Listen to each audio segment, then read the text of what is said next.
Thank you all for being here tonight. My name is Jordan Frias. I'm with the New England chapter of Society of Professional Journalists. I hope you all had a nice Thanksgiving. With the month of November ending and the election being about a month behind us, I wanted to reflect on what we witnessed, what's to come next, and how unconventional this 2020 election season truly was. Please feel free to add questions in the Q&A section during the discussion. And I would now like to introduce you to our incredible panel of journalists. First, we have Stephanie Murray. Stephanie is the author of the Political Massachusetts Playbook, is based in Boston, and previously covered breaking news for Politico in Washington, D.C. Welcome, Stephanie. Hello.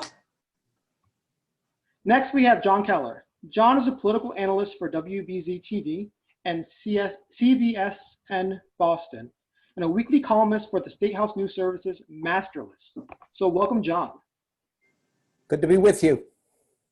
Good to be with you. And then we have Liz Goodwin. Liz is the Deputy Bureau Chief for the Boston Globe in Washington, D.C. She worked for Yahoo News and the Daily Beast prior and is originally from Galveston, Texas. Welcome, Liz. Thanks for having me. Thanks for being here. And our final panelist I'd like to introduce you to is Lisa Kashinsky. Lisa covers state and national politics for the Boston Herald and previously worked for the Eagle Tribune and Gatehouse. So welcome, Lisa. Thanks for having me. Great, awesome, thanks for being here, guys. So I just want to get right to kind of the primary. So I worked alongside you, Lisa, at the Herald for a little while. I remember you following around certain campaigns that were on the stump. Can you talk about how that experience was and what that entailed for you? Yeah, definitely. So I started covering the 2020 campaign when Elizabeth Warren launched in Lawrence, which actually happened only about 3 weeks maybe after I came to the Herald. So I started off covering that in February 2019 and started following her, and as more people announced other candidates around New Hampshire, because my main focus was the New Hampshire primary. So we would basically drive up for various events and listen to the candidates, make their pitches to the voters, watch how those pitches changed over time, which was very interesting, and talk to the voters back when you could still be face-to-face with people. So yeah, it was really just about getting to know, what voters were looking for and what the candidates were offering and how those messages were connecting or not connecting with people. And, getting to talk to the candidates, doing, one-on-one interviews with them, doing kind of, gaggles with them with other media around, and just seeing how everything played out. Yeah, so it's also been more about how you got into reporting on 2020, just kind of what piqued your interest and how that all happened. Yeah, definitely. So yeah, like I said, I was hired as a general assignment reporter at the Herald, and I had just come off of doing some of the congressional races for the Eagle Tribune, my last paper. So I was really starting to get into politics, and I really got lucky with it because I had just come from a paper that covered the city that Elizabeth Warren was launching her presidential bid in. So I asked to cover it, and I kept asking to cover it because I just knew, even, back in early 2019, we just knew that this election was going to be so important and so consequential. And even before COVID, just nothing like we'd ever seen before. And I knew that I just wanted to be a part of it. Excellent. Thanks for that, Lisa. I appreciate it. So yeah, the next question I want to ask is basically, with Trump as the nominee of the Republican Party, Liz, what stood out to you when it came to his strategy of running a re-election campaign in 2020? Yeah, that's a good question, because sometimes it didn't really feel like there was a strategy, like it kind of depended on the day.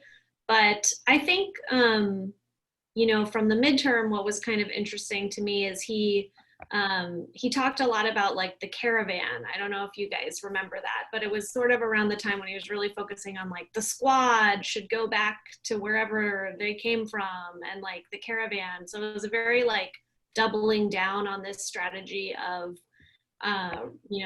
racism and xenophobia, and it didn't really work. The midterm was kind of a rebuke, I think, of Trump and of that strategy. So going into 2020, I was kind of wondering how much he would sort of lean into that again, if he would adjust that. And in some ways, like George Floyd and his reaction to that stood out to me more than even COVID, because he seemed really confident that doubling down on, bases should stay Confederate named, and all the things he was saying around George Floyd, and kind of making, pouring gasoline on every single fire on that issue surprised me a little bit. I know it probably shouldn't, but it was just kind of like, oh, okay. So there was no real like lesson from 2018. Like, this is still the playbook.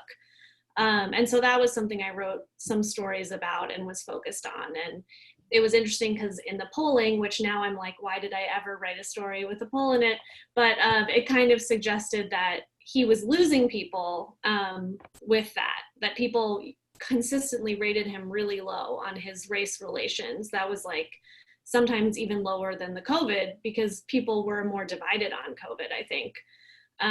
And so I don't know. I think at the end of the day, it's hard to say what really mattered and why he lost and how he lost. And I think the consensus is more that it was about COVID and how he bungled that.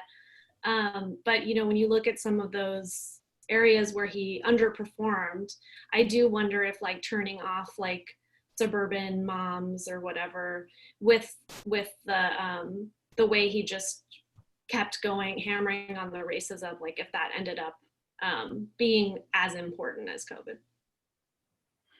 And we will get to the polls later, so I'm glad you brought that up, Liz. Let's get to those debates. Stephanie, what advice do you give those who are covering debates? And what do you think, what do you make of the nominee, the President-elect Joe Biden's performance in those debates? I would say my best advice for covering debates, and something that's been helpful to me, is to take my phone and put it down and not look at it during debates. I found like especially during the primary debates, when there were so many people on the stage and it was like so chaotic and people on Twitter were so tuned in, like I found myself, if I was reading Twitter and watching the debate at the same time, I was picking up on the same things that everybody online was. And when I watched the debates without looking at my phone or scrolling Twitter, I would, come to different conclusions. So, I think like, to the extent that like there is like a groupthink problem with media on Twitter in particular, like a good way to avoid that and to like notice your own stuff and takeaways is to, just put it away. If you feel like you need to tweet something, like tweet it, but don't, get like so sucked into social media that you're not like actually watching the debate and coming to your own conclusions. When it comes to the general debates between Biden and Trump, I mean, kind of the same thing. They were just so, feels like a million years ago now, even though it was like a couple of months ago. But they were just so unusual and chaotic. And, in some ways they were hard to plan for, but I think that they offer some good lessons learned for, debate preppers in the future. I think a lot of like the interrupting and stuff in the first debate was they could have planned better for. And I thought that Savannah Guthrie, especially during those two competing town halls, did a really great job pressing President Trump that night. And John, what do you make of Joe Biden and his performance in the debates? I mean, he didn't seem like he was doing so well, did he? Like in the primary. Going back to the primary. No, well, exactly. And this gives me a chance to bring up a point I wanted to make about, what I do is slightly different from what, my distinguished colleagues on this panel do. We're really all dealing with different types of journalism. I'm a political analyst. My job is specifically to try to give a bigger picture look at what's going on, spot trends, all that kind of stuff. And so I think a case could be made, get ready for a hot take now, that the race was essentially, the cake was baked in this election a year or more ago, and the outbreak of the pandemic just put the frosting on the cake. And what I mean by that is, if you looked at Donald Trump's approval ratings over the 4-year period, it's unbelievable how static they are. Up a little, down a little, but always really in the same narrow range, no matter what happened, impervious seemingly to the news cycle. So that told you that he had a hard, solid core of support that wasn't going anywhere. And it didn't matter who the Democratic nominee was. Then you also looked back over the 4 years, and how many times would a rational observer just kind of facepalm and say, I can't believe how stupid this guy is. Why did he pick that fight? Why did he say that? Why is he raising this issue? He's going to kill himself with women voters, with voters of color, et cetera, et cetera. So you have these dual tracks as an observer of, this is the dumbest campaign I've ever seen, with, wow, he's actually still in this in spite of everything. Maybe there's some hidden intelligence going on here. And I think, just to put a period on it, it turns out, I think both things can be true. That in a polarized country where negative partisanship drives turnout and people, the true independent is a dying breed, cementing a hardcore base and keeping it rouged up and angry is not a bad electoral strategy and can get you close to winning in spite of presiding over an incredible failures of governance and the collapse of an economy. So it was hard to get that bigger picture during this election cycle. Think of how meaningless the Democratic primaries were now in hindsight until South Carolina. Who cares what Iowa or New Hampshire? I'm glad you bring that up, John, because I'm reading Obama's new book, and he mentions how, like, when he won Iowa, it was such a big deal, right? Like, he was like, wow, this guy's got a shot at being president. But, like, think back to the Iowa caucuses, guys, and, like, Pete Buttigieg or Bernie. I don't know if that's been determined yet. And then we have New Hampshire primary. Think about that. I mean, Joe Biden left early at New Hampshire. He didn't even stay for the results to come in. So, I mean, what do you guys make of, like, the press giving him, like, saying, like, paying so much attention to these debates and, these primaries that he just didn't do so well in? I mean, did it say anything? Was it worth it? What do you guys take from it? Starting with you, Liz, and then everyone else can just chime in.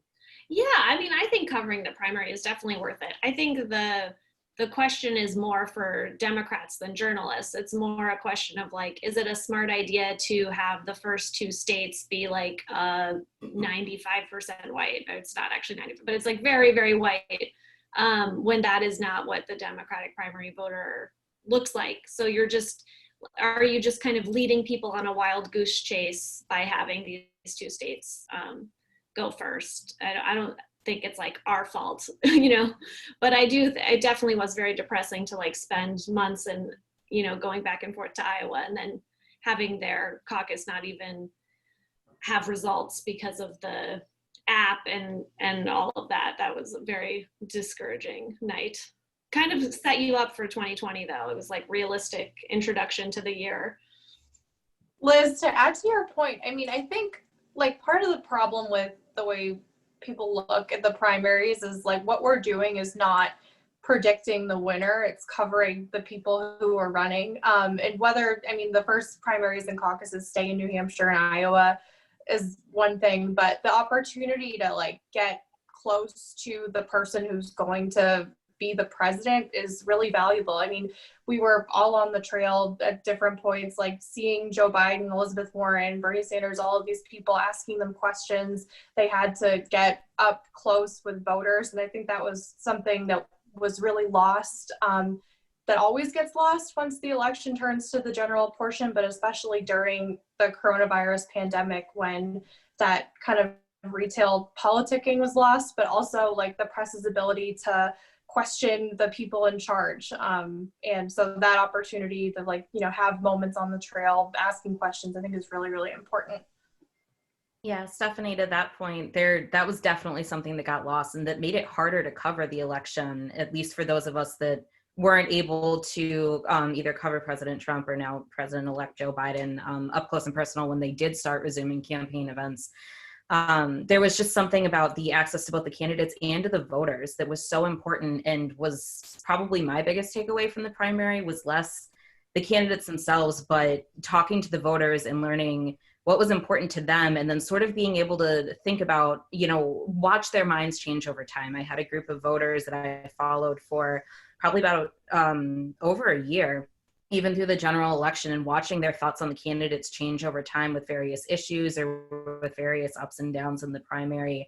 It is telling in a way, and it's really important to know what they're thinking ahead of the general election too.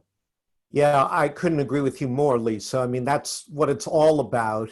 That's what this year in politics is all about, is what people are thinking. I mean, not to go off on a tangent here, but there's an amazing story breaking late today on Beacon Hill, where the House and Senate have, the conference committee has agreed on a police reform bill that would be, in my opinion, the most far-reaching set of police reforms in the country by a significant margin, if it passes and is signed into law by Governor Baker.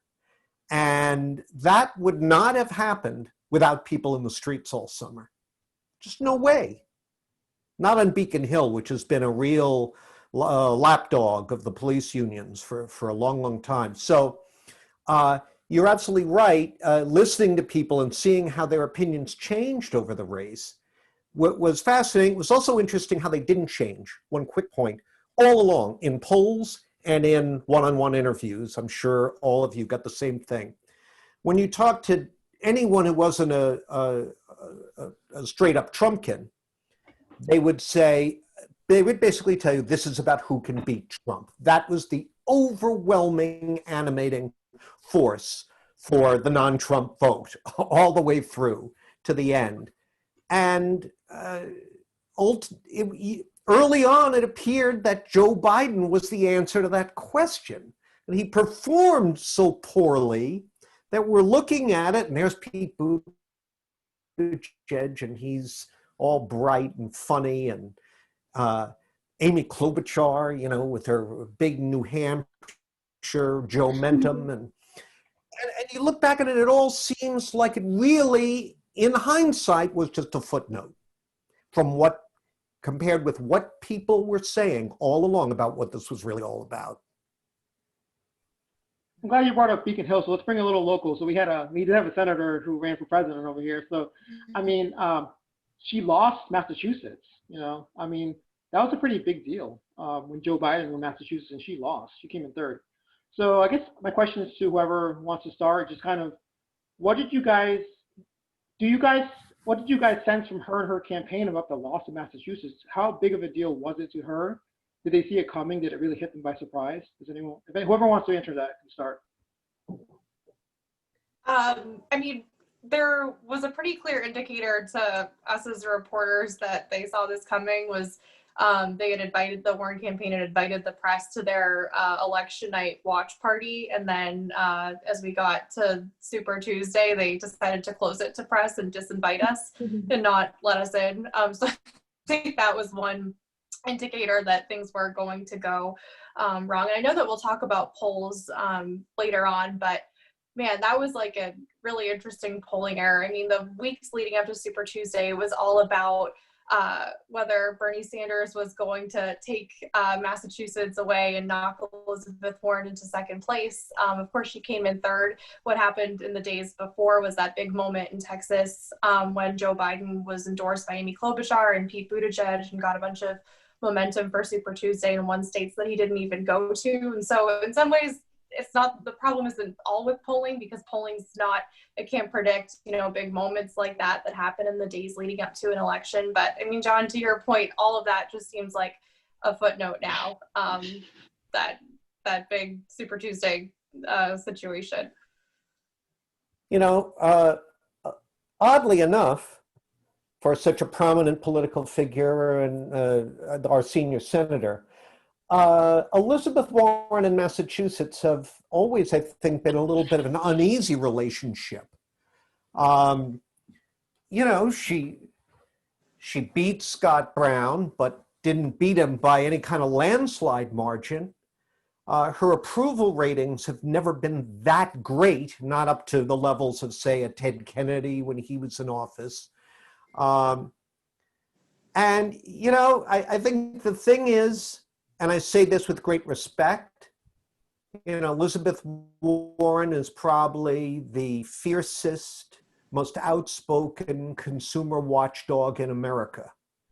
If you think of many of the groups she speaks on behalf as consumers, and of course she created the Consumer Protection Agency. And a lot of people, apparently, even here in blue Massachusetts, don't like a scold. Do you know what I'm saying? There's something about her that her supporters just love, and a lot of other people, even if they like her politics, they don't warm up to her. And you know, again, I know that's, you know, that's a little bit, that's kind of loaded language in a way, and there's no question. I know a lot of her campaign people feel that she wound up a victim of sexism in her presidential race, and I think they've got a point. But I think that might help explain why she had such a dismal showing in Massachusetts. I mean, it is hard to believe. It was a big surprise. And to that too, you could tell from the voters. You could tell in New Hampshire, even, you know, starting there, even just the month before, you know, the New Hampshire primary in that neighboring state, people were starting to not, you know, people who had been on the fence were not breaking for her. Voters I was talking to were like, well, I like this about her, but not, you know, maybe everything else. And that carried, you know, kind of back to her home state. You know, the New Hampshire primary loss, you know, coming in fourth really didn't help her back home in Massachusetts. And then you could see that almost immediately the effect it had from the other campaigns in Massachusetts, where they really stepped it up in a state that they might not have really made too big of a play for otherwise. I mean, Bernie Sanders was here, speaking to Stephanie's point that the logic at the time was that everyone thought that he was going to be the one to knock her out in Massachusetts. You know, he had 2 rallies here. Joe Biden's campaign stepped up. Michael Bloomberg's campaign, fleeting as it was, stepped up. So yeah, it was definitely apparent from the voters that she was starting to run into a little bit of trouble here ahead of Super Tuesday. Yeah, to John's point about the relationship between Massachusetts and Warren, it was interesting because Warren almost never mentioned Massachusetts on the stump. She didn't even really mention like the Consumer Protection Bureau stint that much. It was all about Oklahoma and being a teacher, and really, really heavy on like the childhood roots. And you just would not even hear Massachusetts come out of her mouth. It was kind of interesting. Speaking of Massachusetts, I'd love to have you guys talk about kind of just the Senate race here and the congressional race here. I mean, we had Markey versus Kennedy. We had Auchincloss versus Hall. And then we also had Kennedy versus, someone remind me of his name, the Republican who ran against Markey. Kevin O'Connor. Kevin O'Connor. O'Connor, yes. So can we just talk about kind of how crazy that Senate race was, the primary for the nomination for the Democratic Senate? Who would like to talk about that? Anyone? Well, you know, it was surprising, you know, because Joe Kennedy, who does, other than Bernie bots, who doesn't like Joe Kennedy, right? I mean, anyone who's interviewed him or met him or voters that have met him, I mean, he couldn't be nicer. Impeccable manners. His mom did a really good job. And he's also the spitting image of his sainted grandfather and other prominent members of his famous family. So on paper, it looked great. On the other hand, there was no stain on Ed Markey. There was no dirt. He hadn't got caught with his hand in the till or enmeshed in scandal of any kind. The two major charges that the Kennedy campaign was able to, the two major negative stories they were really able to tell about him was that he wasn't around very much or enough. He's not around enough and didn't know everybody in Western Massachusetts, a theme which wasn't really true. I mean, you know, the Globe did good work on the number of days he had spent here, but that didn't seem to matter, let me put it that way, to many voters. And two, they stepped on their own narrative. They didn't know with the towns that had been drowned by the Quabbin Reservoir. So much for that. And then the other thing was, I guess, you know, Joe Kennedy wanted to make himself the candidate of racial justice. And, I might tick off some people with this one, but sometimes I wonder just how central racial justice is to the voter ethos in Massachusetts. You look at the catastrophic defeat of the charter school expansion referendum vote a few years back. You look at the exclusionary zoning that still rides herd in the suburbs of Greater Boston and elsewhere around the state. You look at, poverty rates and child hunger rates in some of the cities and in communities of color. And you kind of wonder, we're this big liberal state, but are we really that liberal on issues of race? So maybe that was a bad strategic decision by the Kennedy campaign to brand themselves in that way. I think what it came down to for me, and John, I agree with everything you said, but what it came down to for me was that it was a race where, in the beginning, Ed Markey looked really vulnerable. His voters didn't really know a whole lot about him or even know of him. He, in the beginning, he had a hard time raising money. Kennedy, quarter after quarter, would outraise him. I mean, Ed Markey couldn't even get enough signatures to get on the ballot ahead of the primary, and they had to do a big push to try to get all of their signatures.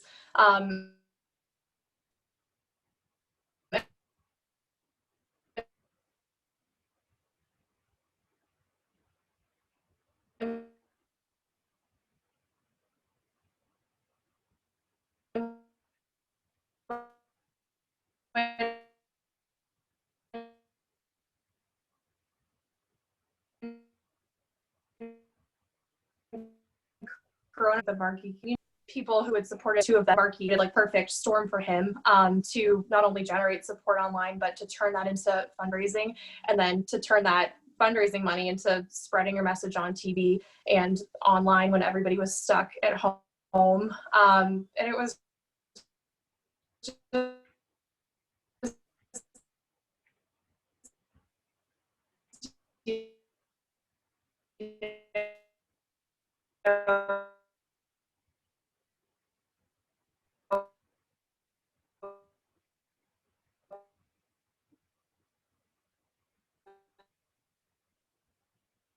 But I think watching a debate over Zoom and then going to a Zoom spin room is just so different than going in person and all of those things and going to rallies and town halls and things like that. And so it was just a very unusual campaign. I wonder if Joe Kennedy would have done it if he knew that coronavirus and the social distancing and all of this was going to happen. Just a nasty campaign, I think, is the bottom line about how personal it got. Yeah, and building off of the great points that Stephanie just made, COVID, I think, hurt Kennedy because he was planning to build a campaign heavily on retail politicking and getting out there and being visible. I mean, that, to what John had said about, just wanting to prove to people that he was there when Markey wasn't. He couldn't do that the way that he wanted to because of coronavirus. And especially when he decided to pause his campaign essentially for the first month or so, which, was probably a good move PR-wise to raise money, for the charities helping people in the hardest hit communities by COVID. But then he never quite got his mojo back once the virus really took hold and people realized that it was going to be a very long-term thing. He, getting back out on that trail the past month, you know, maybe got him the push that he needed towards the end. I mean, it wasn't enough, obviously, but think about what difference that could have made if he had been doing that, been able to do that all along. You want to add anything, Liz? Or? Oh, I agree with everyone. I mean, I guess one point is to the point about Kennedy being so likable, everybody likes him. I think running against a sitting senator where you didn't really have a good argument against him kind of cut into that image. Like, I was actually surprised when he first was like rumored to be jumping in, because I just thought, you know, he's such a team player. He's very, in Congress, he's always so careful to avoid any show of trying to trade off his name in any way or get anything special. He's such a kind of down-to-earth image. And so that, I just always felt like that was going to be hard for him. Like, why him? You know, it's like the logical answer is because I'm a Kennedy, and that was so not his image. So I always thought that was going to be hard. Yeah, and just one quick thing I'd like to add to that, a good journalistic lesson in this for me and maybe for others is be careful of pre-cooked narratives. Since Ayanna Pressley took out Capuano 2 years ago, right? It was just 2 years ago. Seems like about 20. Everybody in Massachusetts politics with any ambition, you know, they'll preface any conversation about their own plans with, well, if Ayanna does X, or if Ayanna does this, running for Senate, running for governor, running for mayor. But more to the point, there's a perception that, oh man, the floodgates have opened. These older, whiter, male incumbents are all on the banana peel. And I think there are a lot of people, maybe a little bit, yours truly included, who bought into the notion that, oh yeah, well, Ed Markey is the poster boy for old white male politician who's been around forever. Here comes young, fresh-faced Joe Kennedy, watch out. And that turned out not to be the case at all. If anything, Markey, in one of the most amazing feats of brand remaking in Massachusetts political history, was able to market himself as the fresher face. And incumbents winning was, you know, the trend up and down the ballot. Almost every Democratic lawmaker on Beacon Hill who had a primary won. Steve Lynch is heading back to Congress. Who else? Richie Neal's heading back to Congress. The list goes on. Incumbents did really, really well, as they usually do. And that's why we talk so much about when a primary challenger wins, because it's unusual. So I think, John, to your point, it's like so important to remember that like somebody actually beating an incumbent is news because it's so unusual. It's not the rule, it's the exception. Even I think in the Boston mayoral race now that we're watching, it seems like you've got attractive female candidates of color. You've got Ayanna Pressley and other success stories within the city in terms of organizing and getting out voters of color. You've got a white male and Irish Catholic incumbent. Whoa, this looks like the perfect formula for an upset, but I'm watching it certainly with maybe a little bit more skepticism going forward. Just stay on local for a little bit longer. Well, I promise we'll get to presidential soon. But for local, so we had Kevin O'Connor, Julie Hall lose. They tied themselves to Trump. They were still, even though they said something, they still supported Trump at the end of the day. And then we had the Republican governor, Charlie Baker, who didn't even vote for president this year. So what does that say about the state of the Republican Party? Or we can even talk about the state of the Progressive Party here in Massachusetts. What did we learn about those two parties at the end of the day? I think to start with the Republican Party in Massachusetts, they, as people have told me, they have some soul searching ahead of them right now, because they do have a party that is split between those who have supported President Trump, and that includes the chairman, Jim Lyons, and who is now being challenged for the leadership of the party in January. And then you have those behind, Charlie Baker, who didn't support President Trump. And people are calling for, at least some people, at least that I've talked to, are calling for a reconciliation between the two sides if the Republican Party that is already so much in the minority in Massachusetts is going to have a chance to move forward.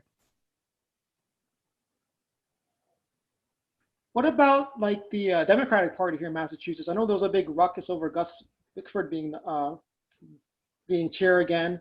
What do you guys think about that? I think what it comes down to is both parties, the Republican state party and the Democratic state party, need to figure it out because they're both losing relevance. They don't fundraise as well as they used to, either of them. And, you know, people just really vote. I mean, Trump is like an X factor, and I'll be interested to see what happens now that he is going to be out of office. But I mean, Charlie Baker, as popular as he is, our Republican governor, doesn't really have many coattails. He doesn't really bring anybody along with him down ballot. And I wonder if some of it has to do with the kind of decimation of local news that state parties and kind of state politics, especially what happens on Beacon Hill and local governments, just goes uncovered by local papers because they're just dissolving at such a fast rate. I don't know if anybody else thinks that might be part of it. Oh yeah, absolutely. And don't forget grotesque incompetence. I mean, there are significant areas of this state that have shown in the very recent past they're willing to vote for Republicans. Charlie Baker proves it every time there's a poll taken, or at least in his last election, his last couple of elections, he pulled pretty well, I'd say. So there's a formula for victory, but you've got to follow it. Tying yourself to Trump in this state, in this year, was an act of career suicide. So if that's what you're doing, okay, but you're not going to win. And I think something that both parties are keeping in mind now too is that I think we're up to 57% now of voters in Massachusetts are unenrolled. They're not with one party or the other, which means that playing the party line so hard on either side is not going to help them broaden their bases at all, which I know is something that both parties are really thinking about right now. Since neither party, you know, the Democrats have been more successful on Beacon Hill, obviously, but neither party got quite what they wanted out of the state level elections this year. So it's definitely something they're going to have to pay attention to going forward. I love earlier how, John, you mentioned how we're not so progressive as we like to think we are. So ranked choice voting was on the ballot. I mean, most of us got 2 questions on the ballot. I heard some people got 4. But right to repair, ranked choice voting. Why do you guys think ranked choice voting didn't pass this year? I mean, I would just start off by saying bad timing. Now, think about how much voting and the process of voting and attacks on the voting process and efforts to suppress the vote were in the news down the stretch of this election. So I think a lot of voters walked into the booth. The thing is confusing. To this day, I'm not sure I quite understand how it's supposed to work. And, you know, if your argument is, well, they do it in Maine, that's not going to sell around here. I mean, you know, they do a lot of things in Maine that we don't do here. And I say, thank goodness for that. Sorry to any Maine members who are watching. Yeah, I was going to say, I mean, they elected you have a Republican senator, the last Republican senator, I believe, in New England. So anyone else want to weigh in on this ranked choice voting and what it means for the fact that it didn't pass? Or? Yeah, I think it just wasn't the time. I think it was hard to break through for anything really when the presidential election, I mean, those debates that we talked about earlier were so crazy. There was just like news cycle after news cycle. People were just getting like slapped in the face with news every single day. They were worried about whether their kids were going to go back to school or in person or at home, whether they could go back to work, all of those things. So I think bad timing, just because it was hard to make your case to voters, not just to explain what ranked choice voting was, but why voters should want it or not. And I think the ballot question ads that did break through were the question 1, the right to repair ads, which were just extremely confusing on either side and pretty misleading on either side. So I think any of the ballot question attention was going to those those right to repair ads that were just everywhere for months. I guess what amazed me from an outsider's point of view, because I'm not a political reporter, is just like how many people actually were like excited about ranked choice voting. You had like, I think Bill Weld was excited about it. Then you had like Jennifer Lawrence was involved somehow as well. So it seemed like everyone was so invested in it. I mean, that's kind of bizarre in my opinion. What do you guys make of that? The fact that so many people were behind it and no one seems to care anymore that it didn't pass. Or do people care? I don't know. I don't know. You know, I suppose if I might have been persuaded to support ranked choice voting if Jennifer Lawrence had come to my home with her husband or boyfriend and with a prosciutto platter for me and my wife and some Prosecco. I might, nah, actually not even then. Too confusing. Too confusing. Yeah, it was definitely, I was still explaining it to people up until, you know, basically November 3rd. So, you know, maybe a concept that could be more popular in a different year, maybe it'll come back. I'm sure that it probably will. But yeah, this year just wasn't the year for it for many reasons. But, you know, Jordan, you made a good point about all the big name endorsers. I mean, every major Democratic political figure in the state, Bill Weld, they were all featured in the ads and everything. I don't think that was a good advertising strategy in this particular cycle, to lead with elite endorsements. I often don't think that's a good strategy, but maybe particularly not this year. And if any of you guys are looking forward to talking about right to repair, I'm sorry, that's another panel for another day. Are there any viewer questions? Yeah, we actually have a couple. Let me just scroll down to them. 1 second. Let's see what we have. All right, so someone sent this interesting one.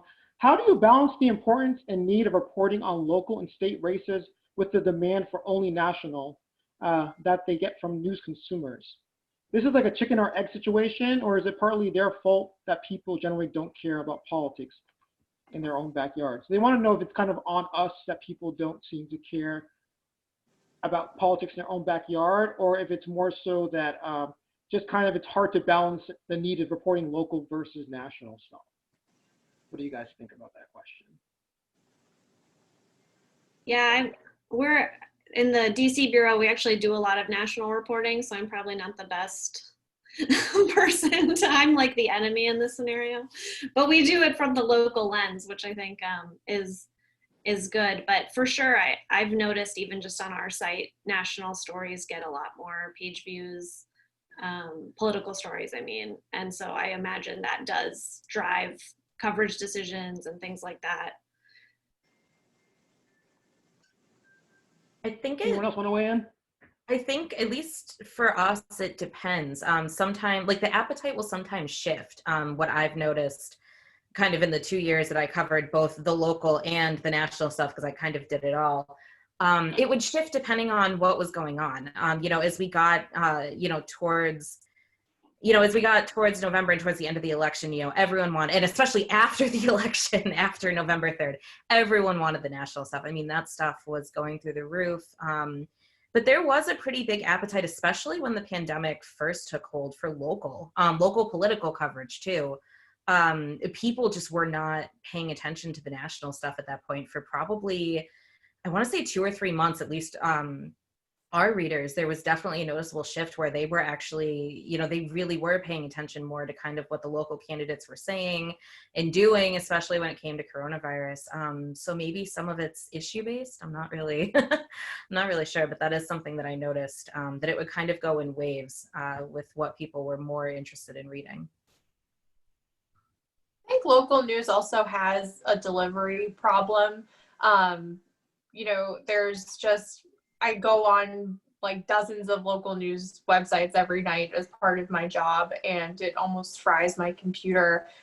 You go on the homepage and the stories were all published like 48 hours ago, but like if you know where to look, there are newer stories and things like that. Like they're not so active on social media in a way that people like are getting the news. And so on top of like local newspapers being cut and people being laid off, they're also hampered by these terrible websites and kind of slow to catch up like strategies to reach readers, which is, you know, the result of being short-staffed or locked into bad website contracts.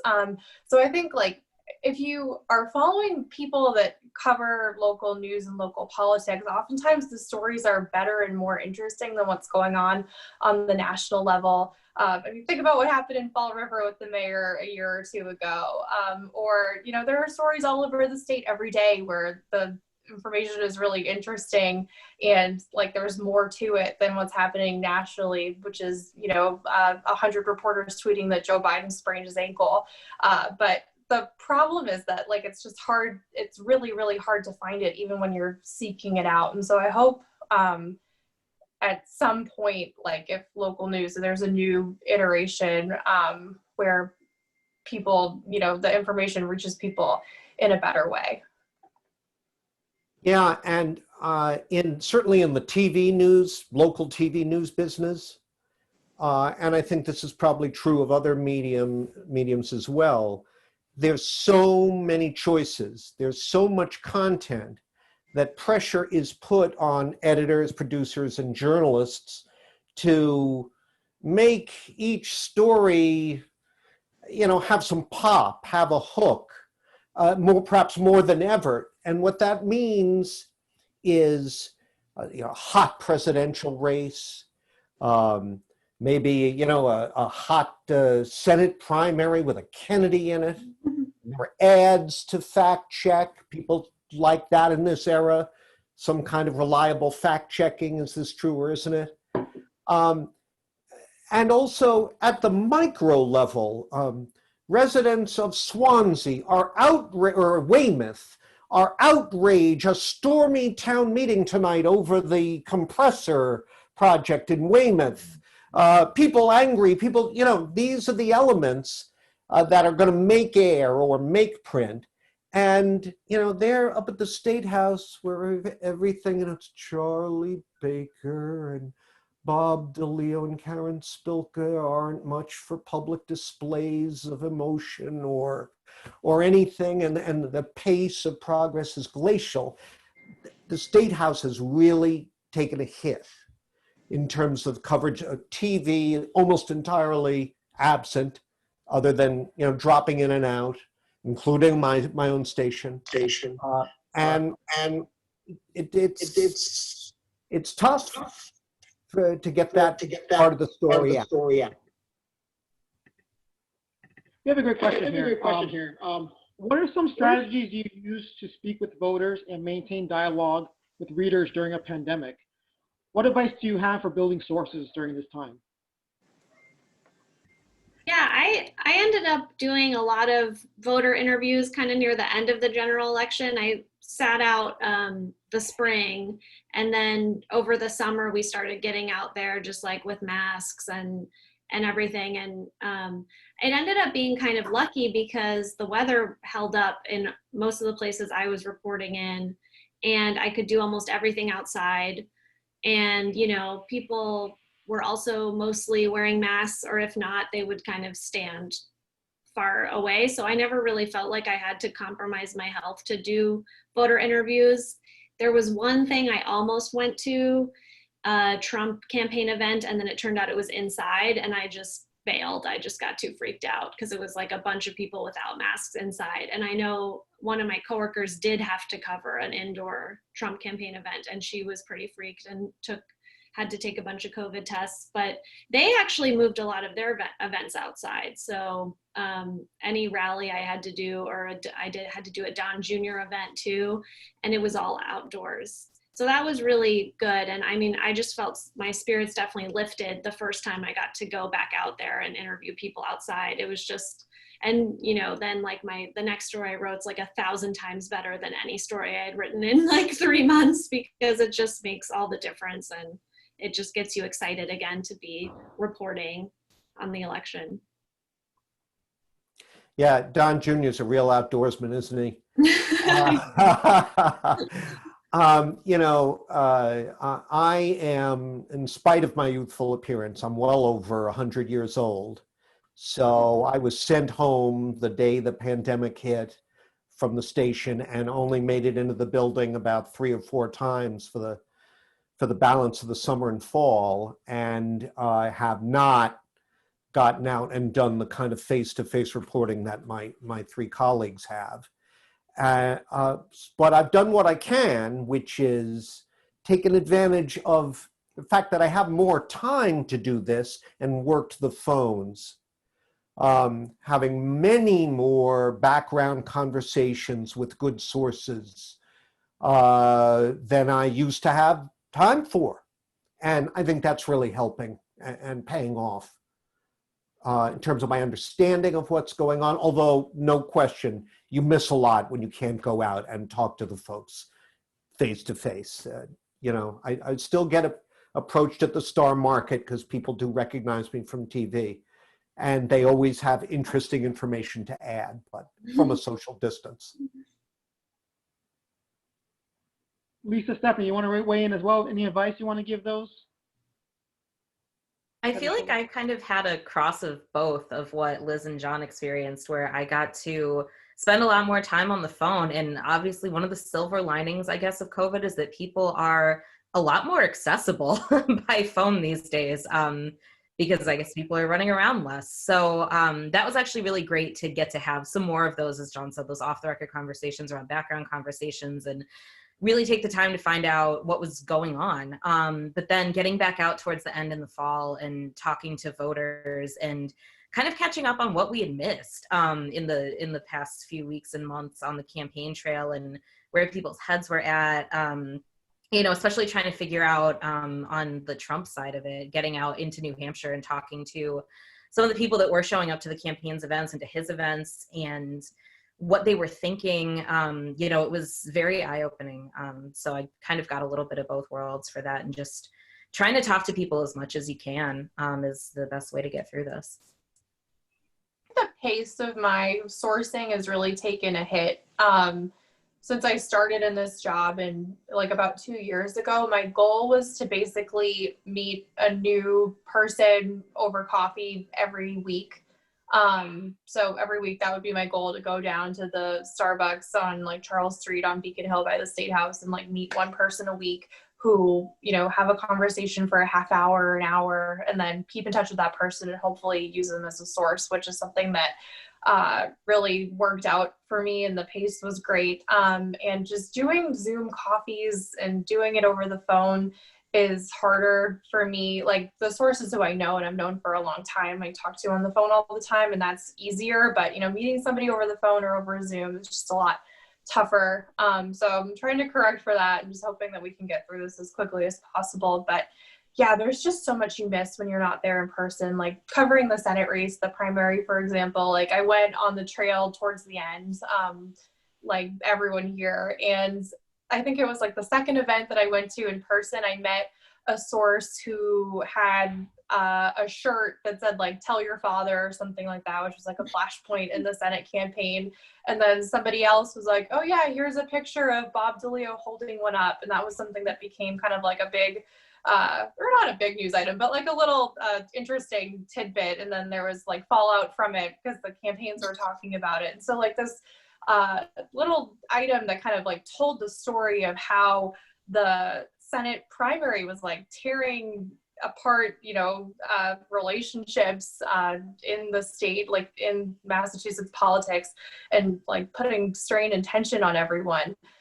Like that was a great avenue into explaining how that was happening. And if I didn't go in person and meet somebody just because I saw their shirt and then talk to their friend, it just never would have happened. And so it's just like kind of a bummer to think of what we all must have missed, you know, just at large, like the press generally over the course of this election, which was so historic, and we were stuck on the couch for so much of it. Hindsight is 20/20, like they say. So 2 more questions, guys. I do want to be respectful of your time. Thank you so much. So going kind of what you said, off of what you just said, Stephanie, I think a good thing to mention is kind of what's been missed. I mean, so we do have a historic election, like you said. We have one of the oldest presidents to take office in January. First Black Indian American woman to be vice president. We have the biggest voter turnout ever.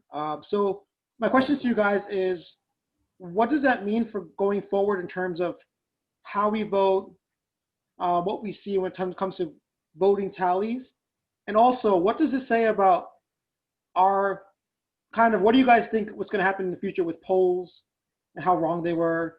And lastly, just yeah, what do you expect to see coming forward from this election that will change things forever? Yeah. Maybe start with Liz. Okay, yeah, I think the polling question's an interesting one. I think there's a little bit of a wait and see attitude right now in terms of like, is this just a Trump phenomenon? Like, is his base being undercounted in a unique way? Even though the effects did trickle down to where the congressional race polls were really, really wrong. So that kind of makes some people think, oh, maybe this is a bigger problem that's beyond Trump. And maybe this is just a moment when the electorate is really shifting and like polls aren't keeping up. And then, you know, the transition to cell phones where people like, who answers a weird cell phone number anymore? Like, you're just like, no, I don't know you. So there's also just that question of like the technology changing. But I feel like there's a lot going on there. I think just as a super numerical journalist, the lesson is just to be really skeptical of them, which was already a lesson in 2016, but I feel like it's been like completely drilled into my head now.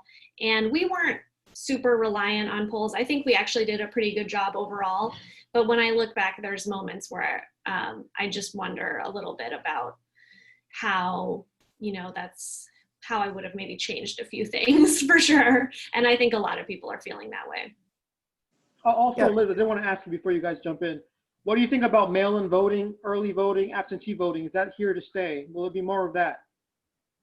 Yeah, I think it will be here to stay. I mean, I think there's some states where, depending on the outcome, a party might push back on it. For example, like the Republican Party. But I think that voters really liked it, and it's, you know, I think that's going to count for something. I think there's going to be more vote by absentee voting going forward. Lisa, you Yeah, want to sorry, I had to let the dog out there. go? That's okay, John. Yeah, you know, I think Liz makes great points. As far as polls go, not all polls are created equal. I mean, we saw some clunker polls this cycle down the end, no question about it. You know, Florida's up for grabs, really, or Texas, rather, I should say. Wisconsin was insane. Pardon me? The Washington Post Wisconsin poll was just crazy. Yes, that was an outlier, no question about it. But on the other hand, like wasn't an outlier, right? Like some of those state polls, they're only outliers in retrospect. yeah. I mean, we at BZ, we collaborated with the Globe on a week of tracking polls leading up to the New Hampshire primary, Dave Paleologus in Suffolk. And those polls were incredible. I mean, you could see the collapse of Biden and Warren, the rise of Buttigieg and Klobuchar almost in real time every day. And the demos that he was getting, I mean, they told the story, and then there it was on primary night.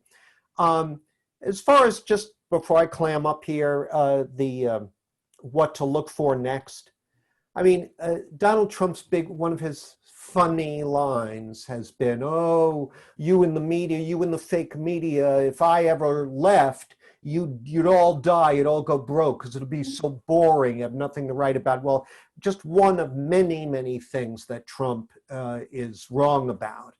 I think this next year is going to be an incredible year for politics. You have us, hopefully, knock wood, emerging from the pandemic. They're talking about midsummer for every American to have had access to the vaccine. Just think about what that might do to the economy, what that might unleash in terms of all sorts of things, focus shifting away from the pandemic to maybe some of the problems that were revealed by the pandemic. Is the police reform that's coming to a head in Massachusetts right now, are we going to see more of that out across the country? I mean, there's just a lot bubbling up underneath. And when the lid gets lifted, right now, Joe Biden, I guess I hate to cite a poll, but the first favorability rating is out and he's at 55. I mean, Trump never saw 55. I don't even think on Inauguration Day was that high. Maybe he was close to it, but then immediately it dropped in the 40s. It'll be interesting to see how high that number can go. Thank you. I think to follow up on some things that Liz was saying too, I think the electorate is shifting, and I think that that's something that's really going to come into play in 2022 and 2024, as we keep going with this, that, not all of the polls were wrong. Some of them were, some of them weren't. And I think that that combined with the shifting electorate will really mean that there needs to be even more focus on the voters. I know we've talked about this, but, just more focus on these voters, getting out as much as we can and talking to real people and kind of pairing that maybe a little bit more with some of the polling, which I know was so much harder in this election just because we couldn't get out. But, to hopefully bring some of that back and incorporate more of it in the future, especially with, there very much could be a presidency up for grabs again in 4 years. So yeah, it'll definitely matter a lot going forward. And I think also to what Liz said, mail-in voting, or absentee voting at least, in some expanded form in a lot of places, I think will continue, especially because people are looking at how it helped drive turnout this year. And I think that that's not going to be, moved away from as quickly. One thing that helped at Politico this year, which I think we corrected from 2016, was having reporters based in all different parts of the country. And so it was having reporters who cover, polls of their state all the time and kind of know how to read them and go through them and say, this is garbage. I think of Mark Caputo, my colleague in Florida, who would go through any poll in Florida and point out, Latino voters were undersampled, or they weren't sampled with enough nuance to really predict like how their voting block was going to go. We had Tim Alberta up in Michigan, Natasha Karaki, who lives in Illinois and covered Iowa really closely. So having like all of these different reporters based in different states, even though like the bulk of Politico is of course based in Washington, DC, I think having people all over the country, we had somebody in Pennsylvania who's covered that state for years. It helped, kind of catch trends that were happening on the ground even when we were stuck at home. And then it also kind of pushes back on that claim that the media is all, East Coast elites who don't live anywhere else other than New York and DC. So, I mean, what's next? Hopefully, that trend continues. I think a lot of outlets did that this time after 2016, but it also costs a lot of money, to pay for good polls, to have people all over the country in different places, to have a big team of reporters. It's a big financial investment, and not a lot of outlets can do that. What do you think about mail-in voting and absentee voting and all that, Stephanie? I mean, I think it's probably here to stay in some form. What officials have said in Massachusetts is that they're, interested in keeping it in some way, shape, or form. It's hard to deny when so many more people voted that it's something that should go away. All right, my last question for you guys. It's like rapid speed question. If you had to predict that anyone from Massachusetts would go work with the Biden administration, who would it be and why? Real quick. It could be no one. I'm just gonna say like Deval Patrick as AG, just to do a big one, big guess, big swing. Took the words right out of my mouth. Really? Okay. John, John, do you want to go first or should I? I'm going to be the crusty, obnoxious contrarian and say not Deval Patrick. No, that's not the question, John. Someone from Massachusetts who's going to be in the administration. Or no one at all. No one at all. Not at all. I mean, Carrie already, so. Yeah. That's true. What about Juliette Kayyem? I mean, she's not an elected official, but she's somebody who's been very, public about coronavirus. I think he could find a spot for her. So no votes for Rollins or Healy or Baker or Walsh. Okay. Got it. You know, Healy is not a bad rumor. Mm. Just because, you know, here she is. She's been running for governor now for about 25 years. Everybody's expecting it. That can be debilitating. Charlie Baker, you know, looks like he'd be tough. It's hard to tell. I don't know. If the Biden administration came to you and said, listen, are you interested in, I don't know if she'd be an attorney general candidate or something else, but I don't know. She might be interested in that. I'll have to use my many leisure hours to give her a call and talk to her about it. Yeah, Well, we'll be watching, we'll be reading. You guys, thanks so much for the work you do. Thanks for being here today. We look forward to reading all your stories and seeing all your stuff. Thank you guys again. Thanks so much. Thank Good night, you. everyone. Bye. Good night. Bye. Bye. Thank you.